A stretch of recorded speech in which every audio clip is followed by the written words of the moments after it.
Hello and welcome to interest.co.nz. I'm Janae Tibbs-Terrain and today I'm joined by the Green Party co-leader James Shaw. Good to have you here, James. Thanks for having me.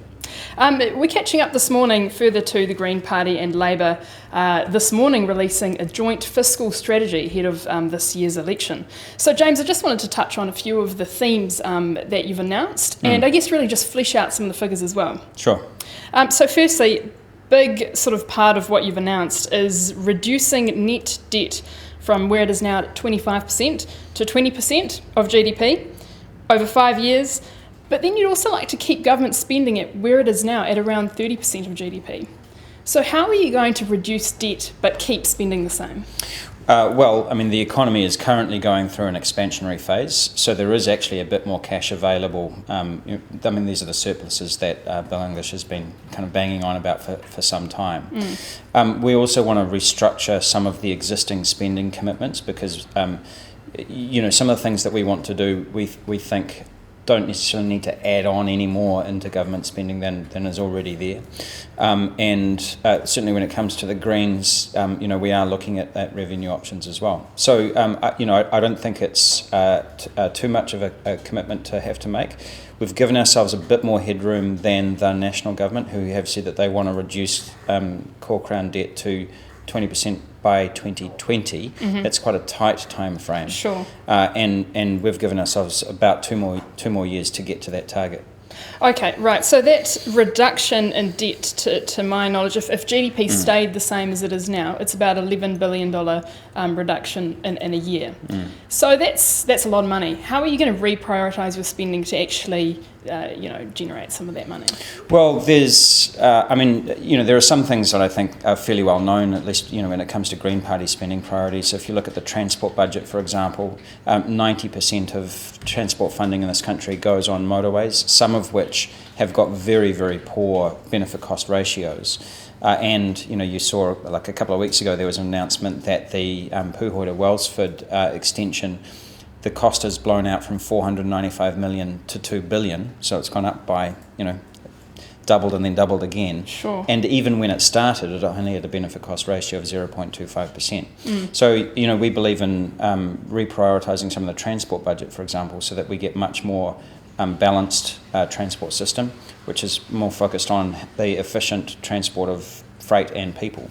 Okay. So, it's those kinds of things. Okay, so reprioritising transport budget. Some of these roading projects are sort of in the pipeline and they're ready to go. What would the Green Party do if you got into government with Labour with those projects that are sort of happening or about to happen? We're not going to stop any projects that have already started, but the government has made some significant commitments into the future, which are actually really still on the drawing board. So they're there's no massive commitment to those, but I'm not going to get into kind of individual projects today because we're going to say something closer to the election about the specifics of our transport plans. Okay, so would you flag some of those projects? So, like I said, some of the projects that are purely on the drawing board, where the commitment is in the, substantially out into the future, yes, we'd be looking at reprioritising some of those. Okay, so getting rid of them. If you look, for example, at North Shore Rail, the government has said that, they plan to put North Shore Rail in within 30 years. That is way too long a time frame. Auckland is growing far too fast. It would be, we think that should be reprioritised and brought forward much, much sooner. Sure. So, like I said, we have an election campaign to fight yet. We'll be doing a series of announcements, not just in transport, but in a whole series of other areas. And we'll talk about transport policy closer to the election. Okay. Look, I just wanted to talk a little bit actually though about rail, because if we're not going ahead, if roading's not the priority, then rail is where it's at. The light rail, Labour has, this is the proposed light rail from the CBD to Mount Roskill in Auckland. The Labour Party said that it would commit to funding half of that, leaving Auckland Council to fund the rest, and the Green Party said that it would fund the whole lot. So, these are, if you're cutting back on roads, rail costs more, doesn't it, to build? Rail costs more than road to build. To build? Well, it's a much more efficient way of moving freight and people around. Yeah. People could argue, why didn't we make this investment decades ago? Aucklanders now spend as much time sitting in traffic every year as they do on holiday, right? at least 2 weeks a year sitting in traffic. So you can't say that. And I mean, this happens in every mode, right? The more you build, the more people use it, right? So you build more road, you get more cars. You build more cycleways, more people cycle. You build more rail lines, get more trains on them, fit more people. Yeah. And so it's about the efficient movement of people and freight around the city. Sure, but I'm just wondering how sort of the Green Party's view on transport and on rail fits into this fiscal announcement today. Because if the government was to fund the entire rail network from the CBD to Mount Roskill, it would cost, what did I have here? Right, sorry, I've lost the figure. But that is, we're talking billions of dollars. Substantial commitment. So, when you're talking about these fiscal policies which you're announcing today, this takes into consideration these huge spending commitments you're making? Yeah, it does. I mean, one of the things that we did when we were putting this together was we ran a line over all of the commitments that we'd made so far. We also cross-checked them against 2014 to say if we had these rules in place at the 2014 election, how would that have affected the commitments we made in 2014? Actually, all of the commitments we made then added up to substantially less than we think is available by observing this set of rules. We acknowledge we're not like the lead party in a coalition, so we've actually always been fairly modest in terms of the things that we would like to take into a coalition government. We're aware that our program has got to fit in alongside the main party in a government as well as possibly other parties in government. So we've actually always been fairly careful about the things that we could claim to be able to do. Okay. What else? How else would you reprioritise your spending? What else will go? Well, I think, like I said at the announcement this morning, we have an entire election campaign to fight, and there's going to be a whole series of announcements during the course of the year. Some of those will be spending announcements, some of them will be about reprioritising, some of them will be things that actually don't cost very much money at all, but are changes in emphasis. Okay, but where's the money? I'm still not clear, James. Where's the money coming from to cut that amount of government debt? Well, the government already collects quite a lot of money every year, and like I said, the economy is currently growing, so there is actually increased receipts coming into the government as a result of that. So we're relying on more growth as opposed to less spending? What we've said is, so one of the things that the government has said is that they really want to reduce government spending as a proportion of GDP right down, in fact lower than it has ever been in kind of modern history, certainly in the last 50, 60 years, if not longer than that. And we think that they are doing that at the expense of core public services, and that is unnecessary. So government should be the right size. It needs to be as large as it needs to be in order to be able to deliver those core services, and it doesn't need to be any larger than that, right? And if you look at the last 20 years or so, that's running at about 30% of GDP, government spending at about 30% of GDP. There are other countries in the world where it's substantially higher, in fact countries that have achieved a great deal more than New Zealand and actually have stronger economies. But in New Zealand, our set of circumstances, that number seems to be about right. Okay. Yeah. Okay. Look, if we move away from spending and I guess look at income now, tax revenue, the Labour Party has said that it won't be changing its tax policies ahead of this year's election because all its promises, it can pay for with our current tax revenues. Green Party, you guys have said no, you will be announcing some tax policies. Could you give us any indications about what we can expect to see come out of that? Yeah, sure. I mean, it'll be, so again, that's a package that we're working on that we'll announce closer to the election. But previously, for example, in the 2014 election, we said that 97% of New Zealanders would get a reduction on their income tax that would be paid for from a price on the pollution that causes climate change, carbon tax. So there was a tax switch involved.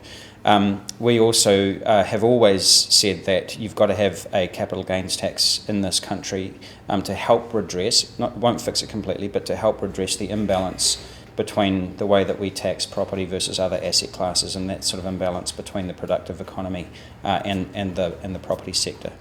For example, we've talked about increasing the levy that visitors pay when they come to this country in order to help pay for the predator-free 2050 ambition, and also for tourism infrastructure where there's a massive deficit. So those are things that we've said in the past. What we say this year will be broadly consistent with that. Now, obviously, some of the numbers have changed since 2014. The circumstances have changed a bit, so we're doing that work at the moment, and we expect to be able to say something in the months leading up to the election. Okay, so not necessarily expecting any new approaches towards tax, from what the Green Party has done in the past? No, I think it'll be broadly consistent with what we've said in the past. I mean, actually, if you look at the sort of policies that we've been promoting at the last 2 or 3 or even 4 elections, they've always been broadly similar, and that's actually because the circumstances of the country haven't changed a great deal.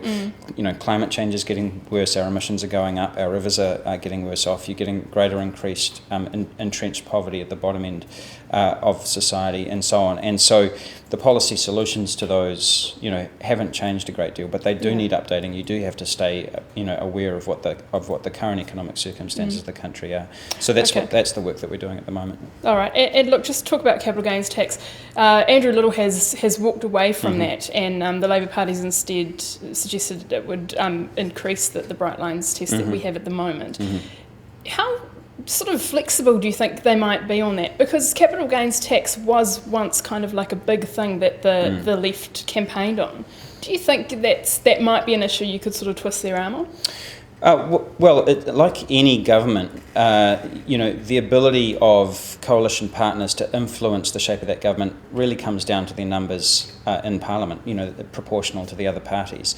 So, we have said that we want to release some specific, revenue package at this election. We think that there is some urgency around climate change and the imbalance in the housing market that does demand some action in that first term of government. Sure. The Labour Party have said that they want to review the entire tax system in that first term of government, and I'm actually comfortable with that. I think that is a good idea. It's been almost 10 years since the last big tax working group. Yeah. Okay. Okay, James, just finally, I'll interrupt you there. The Super Fund, another big part of the strategy released today was that Labour Greens government would, restart contributions to the Super Fund that was stopped in 2009. The last year that these contributions were there, they were at around $2.24 billion in the year. So what sort of level would you be looking at? Well, I can't commit to a specific level because we've got to see this year's budget before we know precisely what the numbers are. And actually it would be irresponsible of us to put a specific number in place without having seen this year's budget. But we know that we won't be able to resume them at the same level at which they were discontinued. Okay. But we do think it is urgent that we start to make payments back into the Super Fund because it was set up to deal with a pretty significant fiscal risk in the form of the baby boomer generation moving through retirement over the course of the next sort of 20, 30 years. Sure. And so, the extent to which that has been underfunded, places quite a big risk on future generations. Okay, and coupled with that is, the age of super. If government's putting more into the super fund, it needs to get that money from somewhere. The Green Party's taken a different approach once again to Labour on this, raising the age of super. How urgently do you think the age needs to be raised? The priority for us is on the super fund. I mean, that was set up to deal with, a very specific demographic boom, and that is one of the reasons why we're really concerned about that. The other thing that we've said about super is that you shouldn't go changing the settings, whether it's age or anything else, any of the other options that are on the table, unless you've got cross-party consensus on it.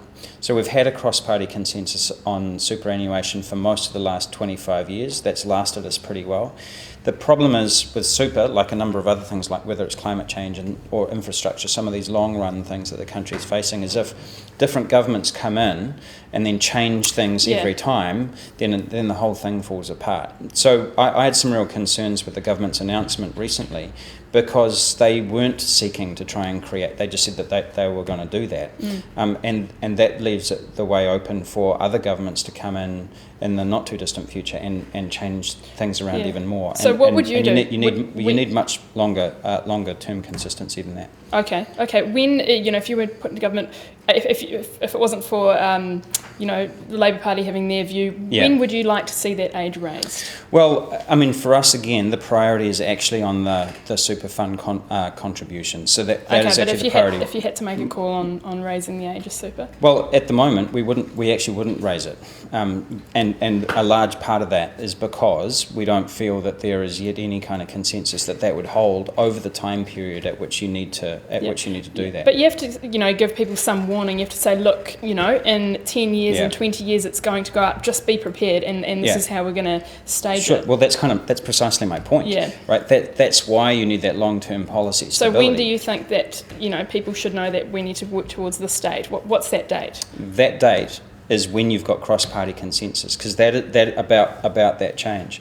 Because if you can create that in the next couple of years, right? Sort of, the conversation's obviously been started now. You could have that conversation concluded inside of 12 to 24 months, say, for example. Then at that point, when you've got all parties signed up to it, then you can say to people, here is the plan for the next 20, 30 years in terms of how super is going to work. Okay, so do you agree with National's plan then? No, I don't. And like I said, I thought it was a volatile announcement, and I think it avoided the main problem, which is the super fund payments. I mean, they have actually said that they would rather have tax cuts than resume payments into the super fund, and we think that is actually fiscally irresponsible. Sure. All right. Okay, James, look, thank you for your time. Really appreciate it. This is the Green Party's co-leader, James Shaw, and I'm Janae Tibshirani.